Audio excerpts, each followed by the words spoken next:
بھی ہے تعداد بھی طاقت بھی ہے پھر بھی ہو بے سرو سامان کہاں چوک ہوئی. سنیں گے دوستوں عمران پرتاپ بری کی ایک نظم. اس سے پہلے اچھی بات سنتے ہیں. لوگوں کو اسی طرح معاف کرو جیسے تم خدا سے امید رکھتے ہو کہ وہ تمہیں معاف کر دے گا. چلیے پہلے سنتے ہیں عمران پرتاپ بری کی نظم. تو آپ سے گزارش ہے ویڈیو کو لائک کیجیے اور چینل کو ضرور سبسکرائب کیجیے.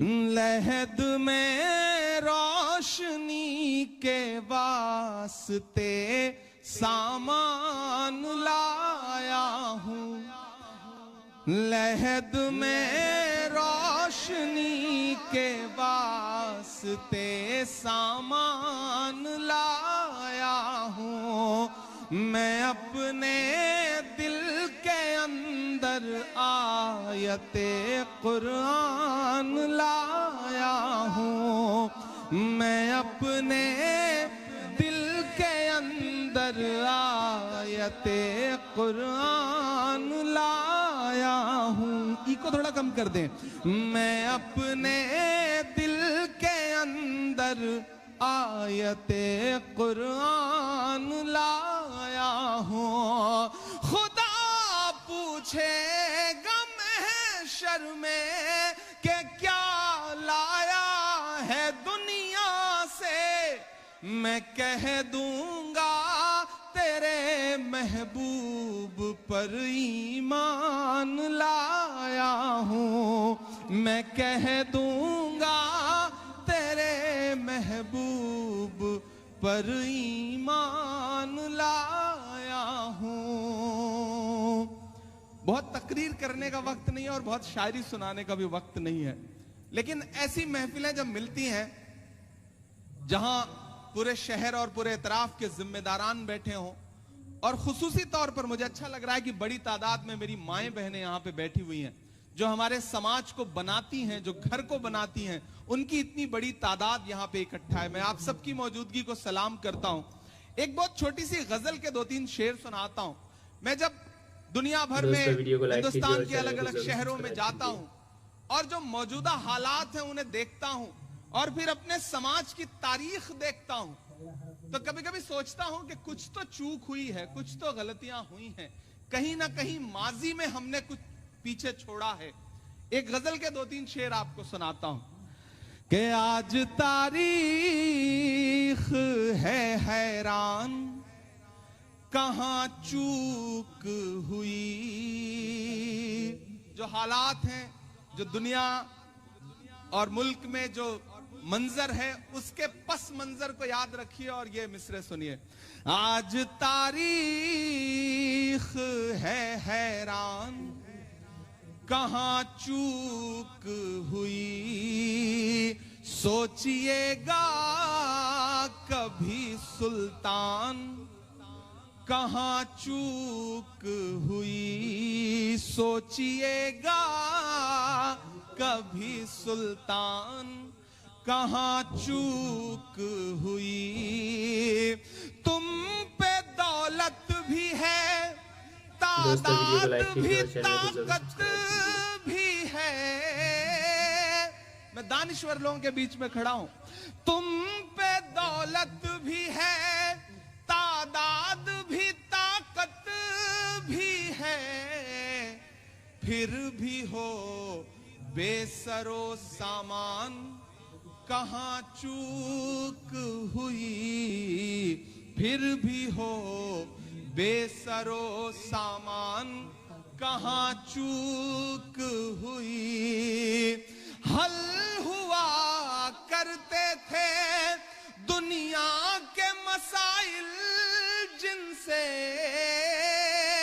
میری نئی نسلوں, حل ہوا کرتے تھے دنیا کے مسائل جن سے. مسئلہ اب ہے مسلمان کہاں چوک ہوئی. مسئلہ اب ہے مسلمان کہاں چوک ہوئی. اور ایک شعر جو بڑا سچا ہے کہ رہ گیا کس لیے تو علم و ہنر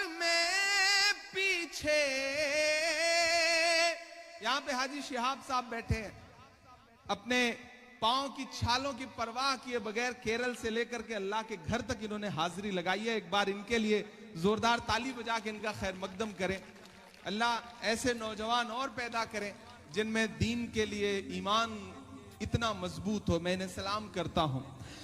دوستو, عمران پرتاپ گڑھی کی نظم سننے کے بعد آپ اپنی رائے میں کیا کرنا چاہتے ہیں وہ نیچے کمنٹ باکس میں ضرور بتائیں. آئیے دوستو, منتخب احادیث کتاب سے کچھ احادیث سنتے ہیں. حضرت ابو موسیٰ اشعری رضی اللہ عنہ فرماتے ہیں کہ ایک دن رسول اللہ صلی اللہ علیہ وسلم نے ہمیں بیان کیا جس میں یہ ارشاد فرمایا, لوگوں اس شرک ریاکاری سے بچتے رہو کہ وہ چونٹی کے رینگنے کی آواز سے بھی زیادہ پوشیدہ ہوتا ہے. ایک شخص کے دل میں سوال پیدا ہوا, اس نے پوچھا, یا رسول اللہ, ہم اس سے کیسے بچیں جبکہ یہ چونٹی کے رینگنے سے بھی زیادہ پوشیدہ ہے؟ آپ صلی اللہ علیہ وسلم نے ارشاد فرمایا, یہ دعا پڑھو. ترجمہ, اے اللہ, ہم آپ سے پناہ مانگتے ہیں اس شرک سے جس کو ہم جانتے ہیں, اور آپ سے معافی مانگتے ہیں اس شرک سے جس کو ہم نہیں جانتے. حضرت معاذ رضی اللہ عنہ روایت کرتے ہیں کہ رسول اللہ صلی اللہ علیہ وسلم نے ارشاد فرمایا, آخر زمانے میں ایسے لوگ ہوں گے جو ظاہر میں تو دوست ہوں گے مگر اندرونی طور پر دشمن ہوں گے. عرض کیا گیا, یا رسول اللہ, یہ کس وجہ سے ہوگا؟ رسول اللہ صلی اللہ علیہ وسلم نے ارشاد فرمایا, ایک دوسرے سے غرض کے وجہ سے ظاہری دوستی ہوگی اور اندرونی دشمنی کی وجہ سے وہی ایک دوسرے سے خوف زدہ بھی رہیں گے. فائدہ مطلب یہ ہے کہ لوگوں کی دوستی اور دشمنی کی بنیاد ذاتی اعراض پر ہوگی, اللہ تعالیٰ کی خوشنودی حاصل کرنے سے نہیں ہوگی. حضرت شداد بن اوس رضی اللہ عنہ فرماتے ہیں کہ میں نے رسول اللہ صلی اللہ علیہ وسلم کو ارشاد فرماتے ہوئے سنا, جس نے دکھلانے کے لیے نماز پڑھی اس نے شرک کیا, جس نے دکھلانے کے لیے روزہ رکھا اس نے شرک کیا, اور جس نے دکھلانے کے لیے صدقہ کیا اس نے شرک کیا. فائدہ مطلب یہ ہے کہ جن لوگوں کو دکھلانے کے لیے یہ اعمال کیے ہیں انہیں اللہ تعالیٰ کا شریک بنا لینا, اس حالت میں یہ اعمال اللہ تعالیٰ کے لیے نہیں رہتے بلکہ ان لوگوں کے لیے بن جاتے ہیں جن کو دکھلانے کے لیے کیے جاتے ہیں, اور ان کا کرنے والا بجائے ثواب کے عذاب کا مستحق ہو جاتا ہے. حضرت ابو سعید رضی اللہ عنہ روایت کرتے ہیں کہ نبی کریم صلی اللہ علیہ وسلم اپنے حجر مبارک سے نکل کر ہمارے پاس تشریف لائے. اس وقت ہم لوگ آپس میں مسیح دجال کا تذکرہ کر رہے تھے. آپ صلی اللہ علیہ وسلم نے ارشاد فرمایا, کیا میں تم کو وہ چیز نہ بتاؤں جو میرے نزدیک تمہارے لیے دجال سے بھی زیادہ خطرناک ہے؟ ہم نے عرض کیا, یا رسول اللہ, ضرور. ارشاد فرمایا. آپ صلی اللہ علیہ وسلم نے ارشاد فرمایا, وہ شرک خفی ہے جس کی ایک مثال یہ ہے کہ آدمی نماز پڑھنے کے لیے کھڑا ہو اور نماز کو سوار کر اس لیے پڑھے کہ کوئی دوسرا اس کو نماز پڑھتے دیکھ رہا ہے.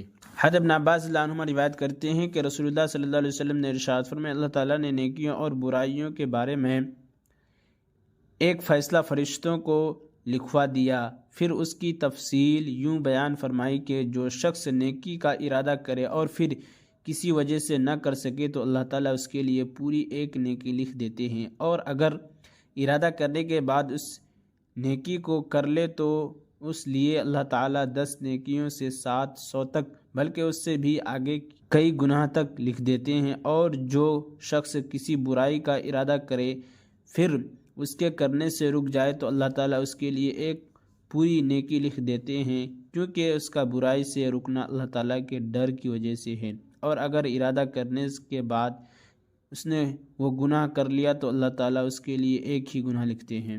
حضرت انس بن مالک نے روایت کرتے ہیں کہ رسول اللہ صلی اللہ علیہ وسلم نے ارشاد فرمایا, تم نے مدینہ میں کچھ ایسے لوگوں کو چھوڑا ہے کہ جس راستے پر بھی تم چلو, جو کچھ بھی تم نے خرچ کیا اور جس وادی سے تم گزرے, وہ اعمال کے اجر و ثواب میں تمہارے ساتھ شریک رہے. صحابہ رضی اللہ عنہ نے عرض کیا, رسول اللہ, وہ کیسے ہمارے ساتھ شریک رہے حالانکہ وہ مدینہ میں ہیں؟ نبی کریم صلی اللہ علیہ وسلم نے ارشاد فرمایا, تمہارے ساتھ نکلنا چاہتے تھے لیکن عذر نے ان کو روک دیا.